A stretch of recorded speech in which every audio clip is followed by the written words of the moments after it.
Hi guys, and welcome to this video on the solar eclipse that happens on the 4th of December 2021. Thank you for joining me. It's a pleasure to be with you today. These videos on eclipses are always really significant because the influences last for about 6 months, so it gives us a nice clue as to what's coming up and what the focus ought to be. So this eclipse is a new moon in Sagittarius. The new moon is when the sun and the moon, they conjunct.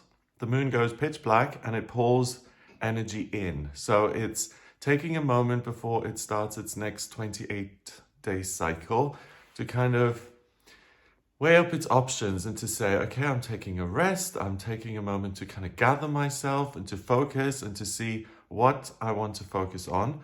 It pulls all that energy in and it uses it over the next monthly-ish cycle. So the new moon is metaphorically kind of when the moon turns inward. If you think about the moon in astrology, it represents the mother, it represents intuition, the home, what feels comfortable and at ease, or comfortable and easy rather. So during the new moon, it's a good idea to have a little bit of a time out and to say, okay, I'm just going to rest and I'm going to look at what I'm going to achieve this month, what's coming up for me, and just kind of to plan your daily routine a little bit. It's saying set some goals and don't just react to circumstances in your life. Actually create circumstances for yourself that you want to appear. So it gives you a reminder that you have a lot of control over what's going on in your everyday experience. So this new moon in Sagittarius, it happens on the 4th of December 2021 at 8:42 in the morning, and that's based on Europe time. So what we've got on top of this new moon is, well, before I move on to Mercury, Mercury is 3 degrees away from it, but the new moon in itself is at 12 degrees in Sagittarius. Okay, so like I mentioned a moment ago, the moon is really what feels very easy and natural. And in Sagittarius, what comes easily is a sense of enthusiasm, a desire to have adventures, to broaden the kind of mindset, to discover new things. It's about learning, it's about education, teaching, all sides of education. And Sagittarius is the centaur, right? So it's half horse, half man. He's got his bow and arrow. He's always pointing that bow and arrow at something particularly, and then he gallops towards it. He wants to get there. So that's what Sagittarius does. It sets a goal and then it accomplishes that goal very quickly. Sagittarius is ruled by Jupiter in astrology, the lucky planet. So Jupiter is very much about expansion and growth, and that's what Sagittarius deals with. That's why it's able to move so quickly, because it has to cover a lot of ground if it's going to look at all the information, if it's going to have every experience that you can have on planet Earth. So this is very much an energy that says, I want to live, I want to have fun, I want to do something exciting with my life. I want it to have meaning, I want it to be unique, and I want to think of my own narrative. Let's say you've got an interest in something really obscure, some sort of specialty Brazilian nut, right? You've always just loved those. Very random, but they've always been a passion of yours. So if you have that passion, you can decide to go to the place where that nut originates, and you can decide to grow it yourself and to build a factory and to create your own Brazilian nut empire if you want. But no one's going to tell you that. No one's going to say, hey, Charlie, do you think you should open a nut factory in Brazil? No one's going to understand what it is you want in life. And that's why I'm always banging on about meditation and look within and feel your feelings. I mean, what's the point of feeling your feelings if nothing good is going to come of it? It's not like, okay, I've got 5 hours to worry and to suffer here. How am I going to spend this time? No, it's about getting to know yourself, good and the bad, so that you can have those kind of insights. You know, if you don't allow yourself to feel your negative feelings, then you're not going to experience the inspirations and the positives. It is planet duality. You have to experience the whole thing if you want to get the good stuff as well.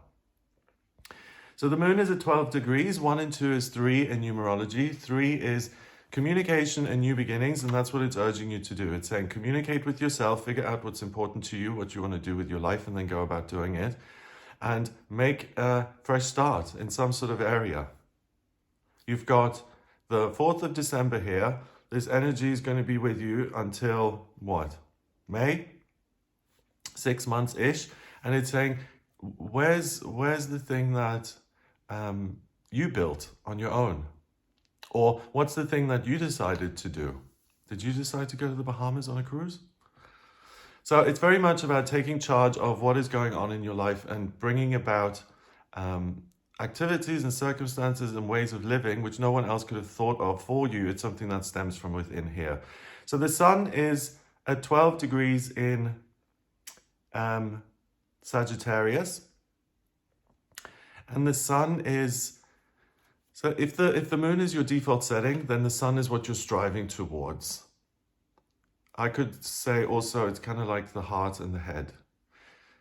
The sun is at 12 degrees in Sagittarius as well, obviously because it's a new moon. So the sun is saying, yeah, I do want to experience absolutely everything. I want to learn. 12 degrees, 3, I am articulate, I am competent, I can express my feelings, I can make a decision, then actually do all the paperwork associated with that decision, and then I'm actually able to do what I want to do. Like I can decide to go on a pilgrimage somewhere. I can then book the flights, hop on the plane, go to the actual place, walk around, have the experience and come back. I can do it. So it's crystal clear about I have certain things that I want to do and why shouldn't I do them? It gives you permission and it gives you a sense that life lived in a big, expansive and possibly even extravagant way is better than playing it small and kind of having a 5 out of 10. You know, it doesn't like mediocre, it likes grand. So it's interesting that the extravagant word kind of came up. If you feel excessive, because Jupiter does blow things up to an unreasonable level sometimes, if you really find yourself wanting to gamble or take huge risks or to throw your whole life up in the air, I'd be very careful about that, because this energy, yes, it's confident, yes, it's positive and fiery and gives you direction and drive, but it can be somewhat overly certain of its own wonderfulness. And if you're saying, oh, you know, I've been working at this for 20 years, but it's all rubbish, I'm sick of it, I'm going to leave, I'm going to move, I'm going to go to a different place and start all over again. Once you get to the new place, it's like, oh, well, it actually did take me 20 years, so this isn't as easy as I thought. It's an overweening sense of confidence and self-reliance. So I don't want to ruin it by saying don't become, you know, overly confident, but I am ruining it. There is a warning attached to this. The good thing about it is that it gives you the drive and the clarity to get things done, and that's the only caveat, I would say. Watch out for your head becoming too big, and think if you think you're the king or the queen of the world, then you know for certain that it's gone a bit far. Okay, so yeah, the new moon is sitting there. Oh, then we have obviously the eclipse. So what happens with this is that the moon moves in between the sun and the earth, and then the shadow of the moon falls on the earth. I don't think this one's going to be overly visible in lots of places. It's like at the edge, you can see it in Antarctica and things like that. The new moon in itself, there isn't much to see really anyway, because the moon is pitch black and it's like, where are you really? So, I mean, you're not going to miss much in terms of the new moon spectacle, but obviously solar eclipses are an amazing, amazing experience. I've mentioned this before, but the first one I saw was when I was a little kid in Germany.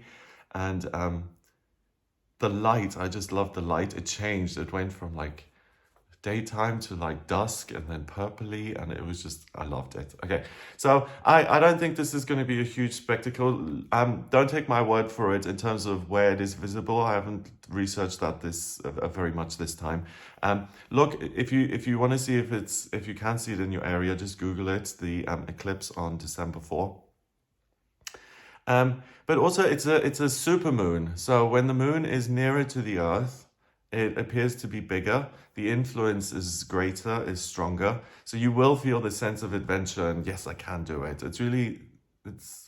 I actually like this for everybody, because we're all going to be influenced by this. And if all of us for the next 6 months say, do you know what, I can really do something that's amazing, and I don't have to just go through the motions with my life. I can do something that I actually love and enjoy, and that maximizes wow, this is a bit much, but my human potential, you know, like I can live the best version of myself in the here and now. If everyone did that all the time, the planet would look a lot different. And it's a very, you know, Jupiter in Sagittarius, it's a very kind of honest, um, sometimes a little excessive, but really charming and likable and friendly energy that kind of says, do you know what, I'm looking at this situation in a positive way. I'm going to make a positive effort and see if I get a positive outcome. It's really the kind of way you should think. That's why Sagittarians are often said to be very lucky. Okay, so we've got Mercury sitting on this new moon then. Mercury is the communication planet. It's at 15 degrees in Sagittarius. Mercury in Sagittarius, I feel, is very comfortable because Mercury is about getting the point across and exchanging ideas and information. And in Sagittarius, it's able to do that on a massive scale. It's the more information, the better.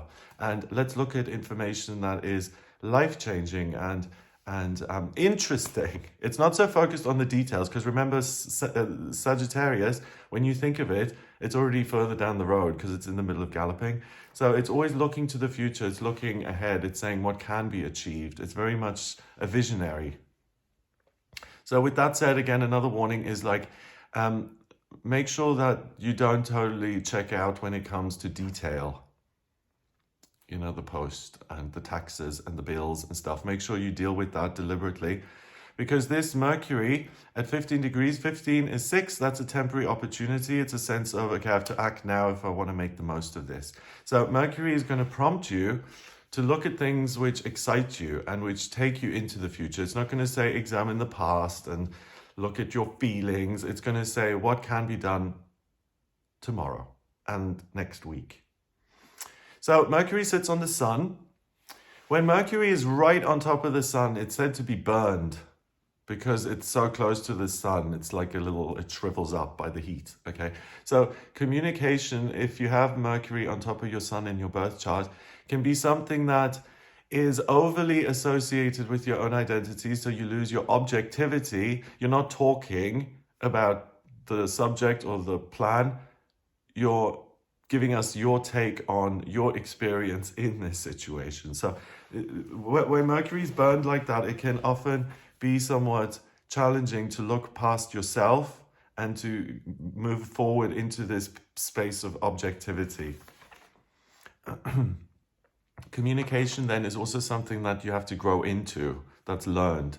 So it's actually a good thing with this eclipse because Mercury becomes part of the sun, the identity, they're conjunct, right? So they blend their energy together. And a fundamental part of who you are right now is someone who thinks ahead, who communicates very well, who thinks in an abstract sense, and who's very much thinking about expansion and growth. So there's a loss of perspective when it comes, this is my life, and this is who I am. So I work as a butcher, and then I go home in the evening and I'm a father of 3 children and I have an interest in chess, right? 2 separate things. With Mercury on the sun like this is I communicate, I write, therefore, those are my circumstances, therefore I am a successful person. The two are conflated. And if you feel like you're, you conflate your circumstances with your sense of self. If you feel like you're in a good space in your life, if you're skipping along and you're doing very well, then it's like, I'm in a good place, I feel good about this. If you look at your circumstances and you're like, I want to move away into the future, away from this, then it's like, I haven't done very well. I can't be that amazing if these are my circumstances. Watch out for that, because it's not about judging where you are, it's about saying, I can improve on this, I can expand upon it. Plus, it's a motivator to make things different, because if you're not satisfied, this fiery energy of Sagittarius gives you the confidence to say, burn away the bad stuff and replace it with good stuff. Sorry, this is totally like a bit bizarre, but I grew up in South Africa, and in the winter, it gets very dry and the grass goes yellow and it gets very high, and they always burn everything down like over the winter, and then the grass is burned and you have just the black ash left, and the grass that grows underneath those charred kind of remnants is super, it's fertilized and it's fresh and it's new. So it's very much about clearing the deck and saying, this is the past.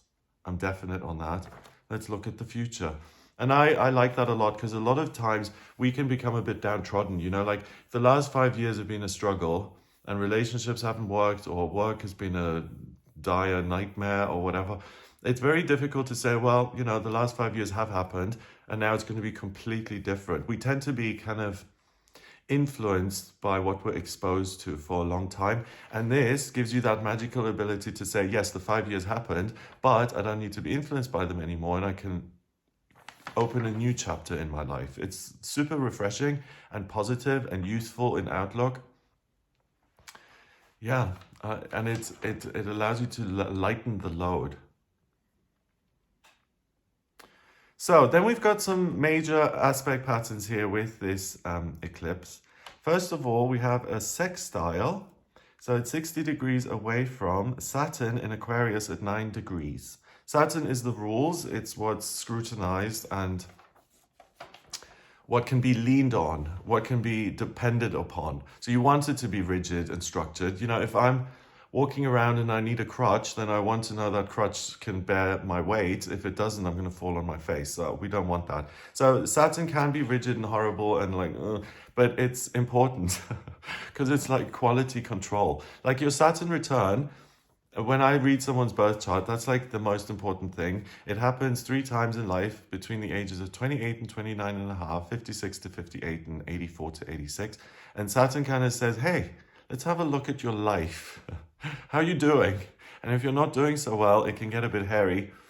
So we've got a connection between your heart and your head, and now Saturn in Aquarius, very interested in ideas, being teachable, learning something and doing something for the greater good. At 9 degrees, it's at the vibration of the Hermit. It's spirituality and completion. So what it does, Saturn is like a spaceship that kind of lands on your little dome. What happens is, so Saturn in Aquarius at 9 degrees gives you this wonderful access to the spiritual university, to how you feel about what your higher self is saying, what the rules are for your life, what you want in life. It's this connection with not an idealized version of yourself, but simply your higher self, the version of yourself that's unblemished and that's not traumatized and that can live its life in a healthy, positive way, and that isn't unduly influenced by negativity. And Saturn at 9 degrees in Aquarius allows you to see that area of yourself, that part of yourself that's never been touched, that is untouchable, and how you can change it from being this mirage, this shaky little image, and how you can manifest it and stamp it into planet Earth. So it gives you unbelievable self-reliance. It gives you the sense that if I'm doing it, of course it can't fail because it's me doing it. And again, that's the big-headedness that I told you to watch out for earlier. But sometimes you need to have a big head to ram down your obstacles. You know, if you're constantly like, yeah, you know, I'm weighing up the options and I've got a 50% chance of success here. Sometimes you have to say, well, I'm going to make it 70% because I want to get this. And that doesn't always work out, but sometimes it's a quality that you need to use to kind of make your way through. But with this Saturn in Aquarius, it gives you this wonderful sense of calm because you're not to be trifled with, in the sense you know you're right. You aren't threatened by other people. What other people say and do and think is really totally irrelevant to you, because as far as you're concerned, you know better. So if you ever doubt yourself, if you're like, oh, maybe, then do it on this day, because you're not going to have any doubt. You're going to be like, I am the captain of this ship. Thank you very much. And we're going where I'm going. No question. Okay. What else have we got? We have got the new moon in Sagittarius, then, this eclipse, forming a square with Neptune at 20 degrees in Pisces. Neptune in Pisces is very happy. It rules Pisces. Neptune is the water planet. It rules and governs dreams and intuition and your feelings. In Pisces, it's very much aligned with the realms of the imagination and the spiritual realms. And it gives you this sense of, I am bigger than this body. At 20 degrees, 1 and 2 is a relationship. You have a wonderful relationship with your higher self. That's partially why you're able to hear the messages of Saturn so clearly. And it just gives you this ability again to play the tape forward and to say, this is what I could be like. The new moon also trines Chiron at 8 degrees in Aries. I read something about Chiron the other day. The word Kia, excuse my pronunciation, or Kai or something, the root thing of the word for Chiron is hands. And Chiron is the wounded healer, healing hands. You know, like as human beings, we've always known that hands heal. Like, that's no great insight. But if you fall on your knee or something, you're immediately going to touch it to kind of assess what the situation is and what it feels like, and to comfort yourself and to do all of those things. And Chiron is about extending this healing, helping hand. So it represents in Chiron your ability to heal yourself and to grab hold of your life in a powerful way. It's at 8 degrees. So you're very much invested in your experience and whether you're getting a good deal and whether not a good deal, that trivializes it. Is what I'm doing right now in my best interest? Because you're so focused on the future and where you want to go, is this conducive to actually getting me there? Am I doing something that's supportive of my future and my vision and my dream for my life? Or am I just doing something to pass the time? And Chiron's going to say, if you are just passing the time, you can take charge of this and you can heal it. You can turn it around and change your experience so it's one that you want to have. We've got the new moon forming a quincunx, so it's 150 degrees away from Uranus at 11 degrees in Taurus. Uranus in Taurus is a thing. I made a video about it years ago, and it's in Taurus for 7 years. The last time it happened was the Depression in the States. And now, obviously, we've had all this societal upheaval and economic upheaval. So Uranus in Taurus is uncertainty when it comes to the thing you can rely on. Interesting that that's coming up again, because I mentioned the crutch, that you need to know it can bear your weight earlier. And Uranus in Taurus is, those kind of things are unreliable today. They're unpredictable. Something that you thought was going to be there forever may suddenly be absent. At 11 degrees, you can make the most of this by having a light touch, so to speak. Not, how do I say this? Not being overly invested in your material possessions or things. And again, trying to find a difference between this is who I am as a person and this is my job. So even if the job stops existing, then I'm still okay because I am independent of that. So simply put, allow yourself to be flexible and to see changing circumstances as opportunities rather than losses.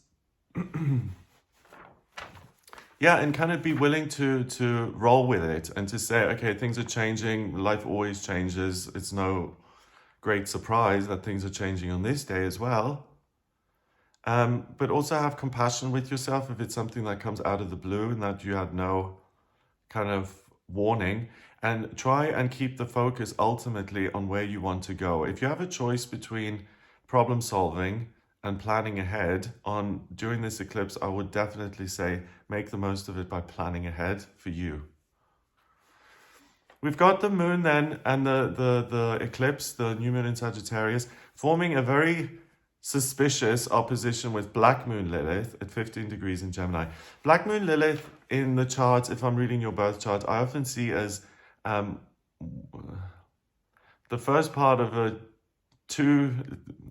Chiron is the other part of the team, okay? So there are two things in the chart I look at where your ego says, don't do this, because it doesn't want you to succeed. It's your shadow self. It's the thing that's always kind of at the back of your head saying, no, you can't do this. You're not good enough. Don't even try it. It's at 15 degrees in Gemini. So it's saying, opportunities come and go. you can't really plan ahead because nothing is set in stone. So you may as well spend your time, instead of planning ahead and asking yourself the big questions, just spend your time amusing yourself and take a load off and relax and just chit chat and go for drinks and have a great time. So Black Moon Lilith is saying, don't take things too seriously. Don't ask the big questions. What's to be gained? Who cares? Don't. Just go eat an ice cream. That's the extent of what you can deal with. So the ego is saying you're far too fragile to plan your own life or to visualize the future. And all you can do is just survive the moment, really. And the best thing that you could possibly imagine for yourself is finding some sort of a temporary pleasure which is going to satisfy your needs. So Black Moon Lilith is trying to derail you by saying, you're not worth the investment. You're a flake anyway. Just go watch a movie, do something frivolous. Don't plan your life. So it's undermining you big time, okay? So the shadow self is, that's so interesting because on the eclipse side, we have this big-headedness. We've got me. And I told you that's a good thing, but there is like a downside to it, okay? But because, again, duality, whenever we get something fabulous on planet Earth, we get something crappy that comes along with it. It's just a fact of life. Anything wonderful has a shadow side. It's just the way it happens. So the shadow side of this is that you can be almost confident to the levels of megalomania, but then if things get away from you or you trip over something, you can really fall into this pit of, I can't do anything, and all I should be interested in is pointless, trivial, light-hearted amusement. So it's just, yeah, so if there is disappointment, there's the potential to check out and to try and change the way you feel by going go-kart racing or smoking a cigarette or having sex with your boyfriend or whatever it may be that gets you out of the way you're feeling now, but it doesn't particularly change things in reality. It just puts a lid on it for a moment. It says, there, eat your candy, feel better, don't think about it. So your ego is being somewhat sneaky today by saying, just mess around instead. Don't take things so seriously. And I'm saying, please do take them seriously in terms of your future and take charge. Yeah, you grab the wheel. You decide where you're going, and it's a fabulous opportunity. So for the next 6 months, then I would say the big thing to watch out for is your tendency to have the wind taken out of your sails and to take that very seriously. Oh, I'm deflated. I'm so disappointed. I'm just going to sit here and watch TV. It's that. Unless I'm getting a round of applause and everyone says I'm wonderful, then I'm not going to be bothered because no one understands me. It's that kind of like, it's a little bit indulgence in the sense of, everything just has to be so for me to do this much. No. Do this much as you can, and don't worry about the lack of, oh, you're so amazing. Do it on your own. It's better. Okay, let's see what else. We've got a sextile with the new moon in Sagittarius and the midheaven in Libra at 9 degrees. The midheaven gives you a real practical talent. In Libra, it allows you to be somewhat diplomatic, creative, interested in the community, fairness, what's going on, the way things appear. It's ruled by Venus, the creative planet. And at 9 degrees, it's spiritual balance. It connects you and yourself and the version of yourself that exists right now. It bridges the gap between right now and the version of yourself that you've got in here, which is your highest potential, and you can pretty much see it. And then you can get creative about grabbing it, getting there and realizing it. So it's a wonderful day. It's like a magic mirror, Yeah, not mirror, mirror on the wall, who's the fairest of them all, but mirror, mirror on the wall, show me the best version of myself that I can imagine, but show me the best version of myself that the universe has imagined on my behalf. How can I take all these things that make up me, and how can I combine them in a way that sparkles and shines? and it's wonderful. Because I think we all have like a sweet spot in the world where we just fit in and everything just works. The looks that you've always been at odds with in this situation, they're absolutely perfect. The skills that have always been random and super niche are now going to be used, and you have the perfect way of using your skills. You know, sometimes the situation is like, wow, things that have been an issue are no longer an issue. It all clicks into place. So it's pretty a fabulous opportunity for all of us who are still trying to become the people we want to be. I'm just thinking about age now, because I had a conversation with a couple in their 40s, and they're like, oh yeah, you know, back in the day we did this, and when the kids were young we were living, and everything was, and now we're just, it was very much, the focus was like in the rearview mirror. And I was like, wow, I've really missed the boat here, because I'm still trying to get my act together. You know, it was a very different life experience. But it's not just about getting your act together. It's about faith that if it was an extreme way of saying that. What I mean is, at least I have faith that things can get better, that I'm not at the end of my journey, and I'm looking ahead and I'm saying, how can I keep doing this in a way that's better?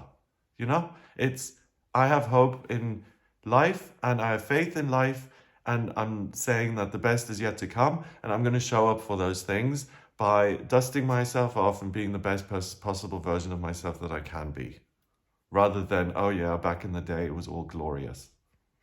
Anyway, that's what I mean by that. Okay. I think that is it, right? I think so. I think that's all the aspects. Yep.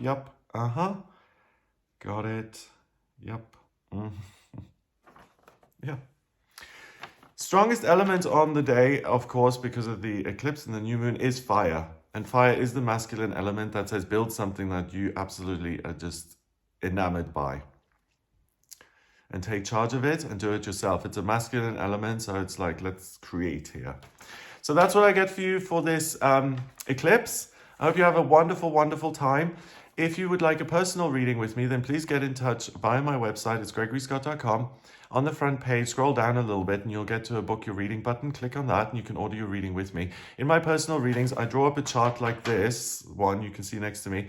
I draw up your birth chart. So I take your place of birth, your date of birth, and your time of birth, and that gives me a snapshot of the sky at the moment you were born. And then I do the same thing. I analyze your chart and it tells me all about you.